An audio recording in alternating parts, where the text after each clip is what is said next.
안녕하세요. 믿음목장의 이혜연 집사입니다. 더 내려놓음 2부 자기의 내려놓기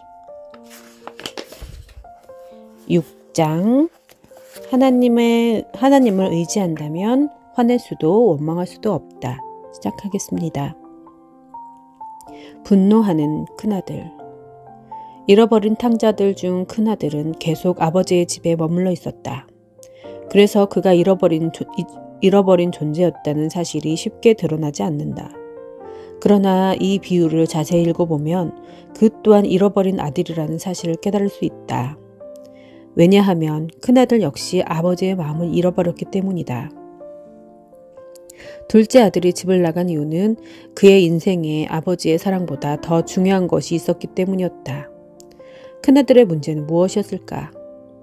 비록 그가 아버지의 집에 남아 있었지만 그 역시 아버지의 진심을 이해하지 못했다는 데 있다. 아버지의 마음을 잃어버린 것이다. 작은 아들이 굶주린 배를 안고 집으로 돌아왔다. 큰아들은 배를 줄이지 않았지만 굶주린 마음을 가지고 있었다. 두 아들 모두 길을 잃었다. 한 아들은 육신이 굶주린 채 또 다른 아들은 마음이 굶주린 상태로 두 사람 모두 아버지의 사랑이 필요했다. 두 사람 모두 아버지께로 돌아와야 했다. 우리는 때로 집 나간 둘째 아들의 모습으로 때로는 집에 남아있는 첫째 아들 모습으로 하나님 앞에 번갈아가며 서게 된다. 이 두 가지 모습이 우리 안에 공존하고 있으며 이 모습이 하나님 아버지로부터 우리를 멀어지게 한다. 그러면 특별히 큰아들의 어떤 모습이 우리가 하나님 앞에 온전히 서는데 장애가 되었는가? 어찌하여 분노하는가? 저가 노하여 들어가기를 즐겨 아니하거늘. 큰아들에게는 아버지에 대한 분노와 동생에 대한 분노가 있었다. 그러면 이 분노는 어디에서부터 시작된 것인가? 이 질문에 답하려면 먼저 우리가 가장 많이 분노하는 현장이 어디인지 이해하는 것이 도움이 된다. 크리스천으로서 우리가 가장 많이 분노하는 장소는 가정과 교회이다. 그런데 이곳은 하나님께서 하나님 나라의 모형으로 허락하신 곳이기 때문에 사탄의 영적 공격이 가장 집중된 곳이기도 하다. 더욱이 이곳은 우리가 마음을 가장 많이 쏟는 우리 마음의 안식처이다. 동시에 이곳은 내 마음의 모난 부분이 드러나는 곳이며 내가 감추고 싶은 부분들이 숨김없이 드러나는 곳이기도 하다. 미국의 부시 대통령을 싫어하는 사람들이 있었을지 모르겠다. 하지만 그가 우리를 직접적으로 힘들게 하지는 않는다. 일본 수상의 망언이 아무리 우리를 분개하게 만들더라도 우리가 가족의 말 한마디에 상처 입고 화를 내는 것보다 심하지 않을 것이다. 우리가 어떤 정치인이나 유명인의 말 또는 행동에 잠시 화를 낼 수 있다. 하지만 그것이 우리 마음 가운데 직접적이고 개인적인 상처로 남지는 않는다. 우리를 힘들게 하는 사람들은 대부분 가정 그리고 교회 안에 우리와 늘 가까이 있는 사람들이다. 우리에게 직접적이고 치명적인 마음의 상처를 주는 사람은 우리가 가깝다고 느끼는 가정, 교회, 직장, 그리고 학교 안에 있다. 우리가 가장 심각하게 화를 낼 때가 있는데 그 역시 가까운 그들로부터 인정받지 못한다고 느낄 때가 아닌가. 우리가 형제와 아버지에 대해 분노하게 되는 순간은 언제인가. 우리가 믿음의 공동체 내에서 분노하는 첫 번째 이유는 자신이 숨기고 싶어한 자신의 모습이 드러날 때이다. 우리 안에는 두 가지 모습이 공존한다. 하나는 밖으로 드러내고 싶은 모습이며 다른 하나는 밖으로 내보이고 싶지 않은 모습이다. 전자의 나는 남에게 인정받고 싶고 보여주고 싶은 대외용 자신이며 후자의 나는 남에게 숨기고 싶은 내면용 자신이다. 나 자신은 그 둘을 다 알고 그 둘을 차이도 잘 안다. 그런데 숨기고 싶은 내 안의 나의 모습은 스스로 거부하고 싶다. 그래서 밖으로 드러나지 않도록 꾹꾹 눌러버린다. 그렇지만 그 모습은 숨기려 할수록 불쑥불쑥 튀어나온다. 우리가 특정 사람들과의 관계에 어려움을 느끼는 이유는 남들에게 보이고 싶지 않은 내 안의 모습과 관계가 있다. 누군가 자신이 인정하기 어려운 부분을 지적하면 그때마다 우리는 좌절하거나 분노하게 된다. 따라서 이 부분에 하나님의 사랑이 비추어지기 전까지 우리의 이런 약한 부분들이 우리를 힘들게 한다. 스스로 자신이 없고 만족스럽지 않고 자랑스럽게 여기지 못하기 때문이다. 숨기고 싶은 모습이 진짜. 가정에서 가족 간에 이런 부분을 건드렸다가 불같은 분노를 초래하는 경험은 있는가? 부모가 자식에게 가장 실망하고 분노할 때가 언제인가? 부모 자신이 숨기고 싶고 잘라내고 싶었던 자신의 모자란 모습을 자식에게서 봤을 때이다. 남편이나 아내가 미워 보일 때도 바깥에서 보이지 말아야 할 모습을 보이고 다닐 때가 아닌가?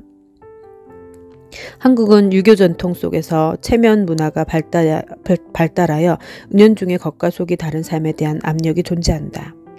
남들에게 어떻게 보이는가 하는 점이 지대한 관심사이기 때문에 조금 전까지 부부가 차 안에서 심하게 다퉜더라도 차 밖을 나서는 순간 아무 일도 없는 것처럼 위장하는 일에 우리는 매우 익숙하다.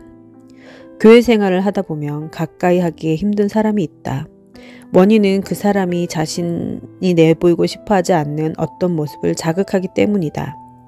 그 사람 옆에 있으며 왠지 내가 초라해 보이고 실패한 것 같은 느낌이 들도록 만들기 때문이다. 그 사람 곁에 있으면 나의 연약한 부분이 드러나는 것 같아 그 사람과 가까이 하기를 꺼려하게 된다. 다른 사람들에게 보이고 싶은 모습에는 어떤 것이 있는가? 한 자매가 토요일에 마음에 쏙 드는 예쁜 옷을 사서 주일 아침 일찍 일어나 옷을 차려입고 예쁘게 화장하고 집을 나선다. 일찍 교회에 나와 바닥에 떨어진 휴지를 줍고 있는데 때마침 아는 분이 지나가면서 인사라도 건네면 저 사람이 나를 알고 내가 착한 일을 하는 걸 보았군 하고 씩 웃으며 어머 안녕하세요 라고 힘있게 대답한다. 미니 홈페이지를 방문해 보면 잘 나온 사진들이 줄줄이 전시되어 있다. 남들에게 보이고 싶은 내 모습이다. 그곳에 전시된 나의 자아는 외부용이다.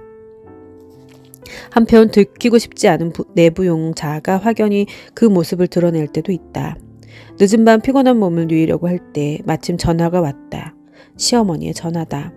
예, 남편 밥은 잘해 먹이고 있니? 순간 기분이 확 상한다. 예, 나 용돈 좀 올려줘라. 요즘 네 남편 돈 잘 벌잖아. 이 말에 갑자기 내 안에 감춰져 있던 시어머니를 향한 분노가 치밀어 오른다. 얼굴이 일그러진다. 이럴 때 나의 모습은 나와 가깝고 또 내가 잘 보이고 싶은 그룹에게 절대 보이고 싶지 않은 모습이다. 둘 중 어느 것이 진짜 모습일까? 사실 숨기고 싶은 모습이 자신의 진짜 모습이다. 우리가 은혜를 받아도 그 은혜가 표면에 그치고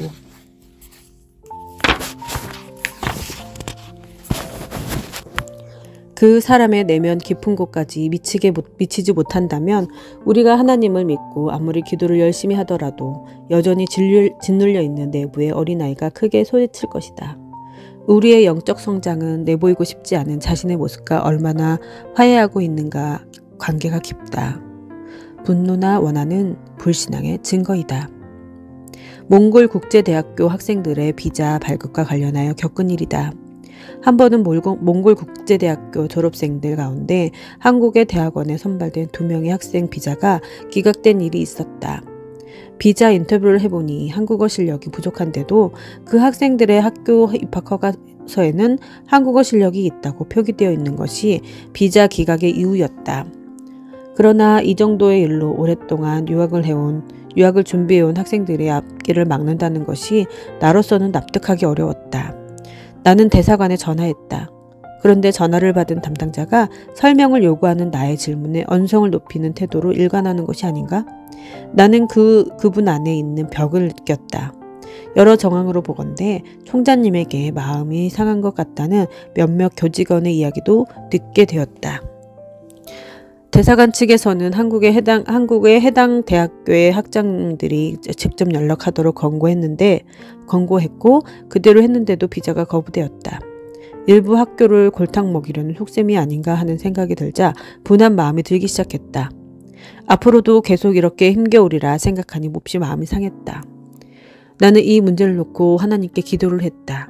심지어 나는 하나님, 그 사람을 몽골이 아닌 다른 곳으로 보내주세요. 그 사람이 있으면 학생들 앞길에 지장이 많아요. 라고 기도했다. 그런데 그 후 신기하게도 그 담당자와 가는 곳곳마다 마주쳤다. 심지어 한인교회를 방문했다가 예배 중에 마주치기도 했다. 그분이 교회를 다닌다는 사실에 나는 더욱 혼란스러웠다. 그 사람 쪽으로 고개도 돌리기 싫어하는 나를 보며 이러면 안 되는데 하고 생각했지만 나도 내 마음을 어쩔 수 없다. 식사 시간이 끝나고 대사관 직원분들과 악수를 나누는 자리에서 나는 그분에게 총장님과 함께 찾아가 뵙겠다고 말했다가 단번에 거절당했다. 이 상황을 지켜본 아내 그리고 친분이 있는 장로님께 나는 이 일로 상한 나의 마음을 토로했다. 그러자 아내는 내가 평소와 달리 무척 완고하고 강하게 집착하는 것 같다며 그런 자세로는 문제를 해결할 수 없어 보인다고 따끔하게 충고해 주었다. 장로님도 설령 그분이 유감을 가지고 일을 처리했더라도 자신의 권한과 법이 허용하는 범위 내에서 일을 처리했을 텐데도 내가 이 사건을 지극히 개인적이고 감정적으로 대하는 것처럼 보인다고 했다. 집으로 돌아오는 길에 나의 잘못이 무엇일까 생각했다. 순간 나는 내가 이 문제를 하나님께 맡기겠다고 해놓고 하나도 맡기지 않았음을 보게 됐다. 하나님께서 그 점을 확인시키려고 그 담당자와 몇 번이고 부닥치게 하셨다는 것을 깨달았다. 나는 내 방식을 고집했고 내내 상대에 대한 상한 마음을 풀지 않고 있었다. 사실 며칠간 하나님의 뜻을 구했건만 하나님께서 말씀하시지 않는 이유를 그제서야 알았다. 내 안에 하나님을 막는 부분이 있었던 것이다. 하나님께서 내가 그토록 분노하는 배후에 무엇이 있었는지 가르쳐 주셨다. 내 안에는 남용된다고 여겨지는 공권력, 자의적으로 사용되는 권위에 대한 저항과 상처가 있었다. 대학 시절 시국 문제로 고민하며 쌓인 상처가 내 안에 아직까지 치유되지 않고 있었음을 비추었다. 거룩한 일 또는 하나님 나라의 일을 하는 경우 우리는 그 사역에 걸림이 되는 존재를 자체 다 적으로 규정하며 정죄하는 경우가 있다. 그러나 그것이 영적 교만에서 비롯될 수 있음을 하나님께서 보여주셨다. 나는 여전히 판단의 주체로 서고자 하는 본능에 사로잡혀 있었으며 내 자아 또한 죽지 않고 있었다. 나는 주님의 눈으로 상황을 보지 않았다. 내가 원하는 쪽으로 상황을 보았고 사람을 판단했다. 일전에 나를 위해 기도해 주신 분이 이르기를 하나님께서 더 내려놓으라고 말씀하셨다는 것이 떠올랐다. 그러고 보니 나는 어느새 이것저것을 가지고 내 자아를 세우고 있었다. 나는 나의 완악해진 마음을 회개했다. 그리고 이 문제를 온전히 하나님의 주권에 맡겨드리기로 결정했다. 다음날 점심때 전화가 왔다.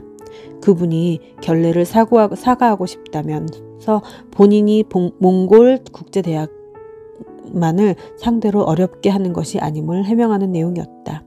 사람을 보내면 비자 심사 기준에 대해 상세히 설명하여 보내겠다고 했고 또 서류상의 문제를 보완하며 비자건을 다시 검토하겠다고 했다.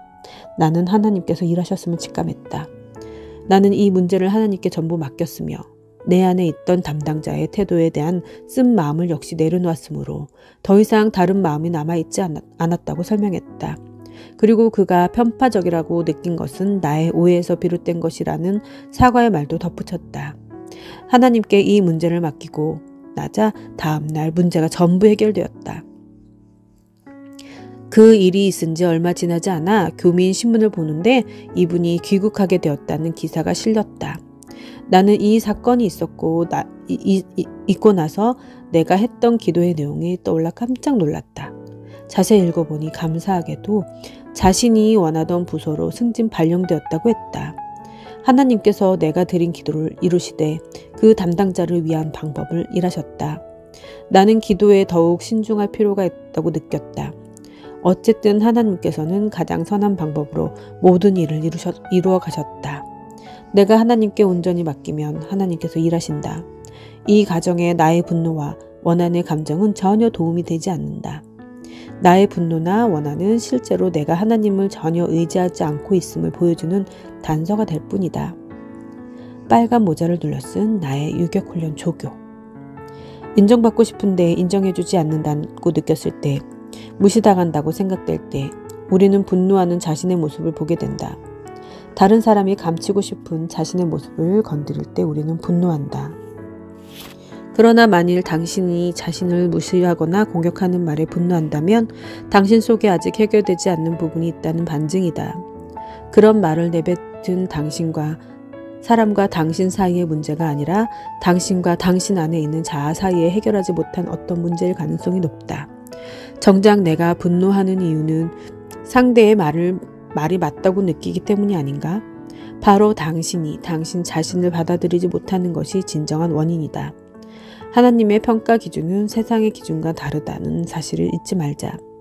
내가 어느 교회에 다니든지, 내가 어느 학교 출신이든지, 나의 현재 직업이 무엇이든지, 내가 어떤 집안 출신이든지 하나님은 그런 것으로 우리를 평가하지 않으신다. 우리는 세상에 붙들려 있기 때문에 세상의 평가에 묶여 산다. 뿐만 아니라 세상의 평가가 하나님의 평가보다 더 중요하게 다가올 때가 있다. 세상이 나를 어떻게 보는가에 너무 집착한 나머지 나에 대한 주변의 평가에 급급하며 살아가는 것이다. 그러나 하나님은 분명히 말씀하신다. 나는 내가 어디에 속해 있는가를 보고 평가하지 않는다. 내가 나와 어떤 관계를 맺고 있는가, 내 앞에 어떤 모습으로 서 있는가 하는 것이 내가 너를 보는 기준이다. 우리가 하나님의 사랑을 경험하고 하나님의 눈으로 자신을 보기 시작할 때 우리는 자신을 사랑할 수 있는 힘을 얻게 된다. 우리가 믿음의 공동체 안에서 분노하고 좌절하는 또 다른 이유는 바로 누군가와 자신을 비교하고 경쟁하기 때문이다. 혹시 당신 주변에 당신이 가까이 하기 꺼리는 사람은 없는가? 혹 교회에서 누군가를 피하고 싶지는 않는가? 그 사람이 늘 신경 쓰여서 그 앞자리에 앉으면 슬그머니 뒤로 물러나 앉고 싶어지는 그런 사람이 말이다. 그런 사람을 피하고 싶어하는 이유는 많은 경우 그 사람이 자신이 숨기고 싶어하는 모습을 드러나게 하기 때문이다. 내가 학력에 자신이 없다며 학벌 자랑하는 사람을 속물이라 규정하고 그런 사람을 피하고 싶어한다. 내가 부족한 부분이 있어서 그 점 때문에 힘들어하는데 그것을 자랑하는 사람을 만나면 그에게 화가 나서 거리를 두고 싶어진다. 우리는 서로 엇비슷해 보이는 사람을 비교한다. 그러나 비교하면 할수록 내 안에는 좌절감과 원망이 쌓인다. 만일 우리가 이렇게 남과 비교를 하거나 남이 나를 어떻게 보는가에 집착한다면 우리는 복음의 진정한 자유케함을 아직 경험하지 못한 것이다. 나를 바라보는 눈길을 늘 의식하며 사는 삶에 자유는 없다. 그 경우나 주인이 하나님이 아니라 나를 바라보는 시선이기 때문이다. 혹시 교회에서 마주하기 싫은 사람이 생겨서 교회를 옮겨본 경험이 있는가? 만일 그런 분들이 있다면 어느 교회에 가든지 그런 사람은 반드시 있다는 것도 경험해 보았을 것이다. 하나님께서는 우리를 성장시키기 위해 우리 주변에 우리의 특정 부분을 건드리는 사람들을 붙여주신다. 만일 우리가 문제의 원인을 자신에게서 찾지 않고 다른 사람에게 찾는다면 우리는 핵심을 놓치게 된다. 어느 목사님이 내게 이런 글을 보내준 적이 있다. 나의 자아를 건드리는 사람을 유격조교로 이해할 필요가 있다는 것이다. 군대 생활을 하다 보면 반드시 몇 번인가 이 빨간 모자를 쓴 유격조교를 거쳐야 한다. 그와 마주치는 것이 괴롭기 그지없는 일이다. 하지만 그 유격훈련을 통해 우리는 더 단련되고 훈련된 군인이 될 수 있다. 그 훈련을 통과할 때까지 우리는 계속 그 조교에게 시달림을 받을 것이다. 아무리 장소를 옮겨보아도 훈련이 끝나지 않는 한 비슷한 사람을 계속 만나게 된다. 그러나 유격 훈련을 마치고 나면 우리가 다시 그 조교를 만나는 일은 거의 없다.